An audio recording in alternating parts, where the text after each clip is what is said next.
This is the Lone Crater YouTube. We hope this video helps. In this video, I will show how to cook cereal for baby. Mix 1 tablespoon cereal with 2 to 3 tablespoons warm breast milk or formula until smooth, using a small bowl and whisk. Test temperature on your wrist before feeding and aim for a thin, runny consistency on the first tries. Keep portions tiny to watch for reactions and introduce new textures gradually while staying relaxed and attentive throughout the meal. Choose iron-fortified single-grain cereal and combine it with warm breast milk or formula to match flavor and nutrients your baby already recognizes.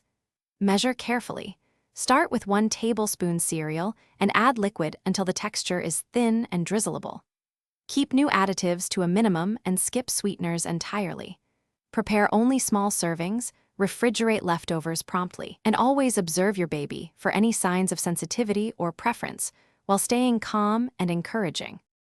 If you are finding this video helpful, please subscribe and like to support the channel and get more feeding tips. Quick recommendation: these leak-proof containers make meal prep easy, keep cereal and purees tidy, and save time during busy mornings. They stack neatly in the fridge and clean up fast, which parents love. Check the description for the product link and other deals, and now let's get back to the video. Position your baby semi-upright and use a shallow spoon for small, controlled bites to prevent choking and teach oral skills. Pause between spoonfuls and watch cues like turning away, opening mouth, or reaching for more to respect appetite signals. Keep mealtimes short and relaxed, avoid forcing feeds, and never leave the baby unattended while eating. Clean utensils promptly and introduce textures progressively as your baby gains confidence and coordination. Thanks for watching.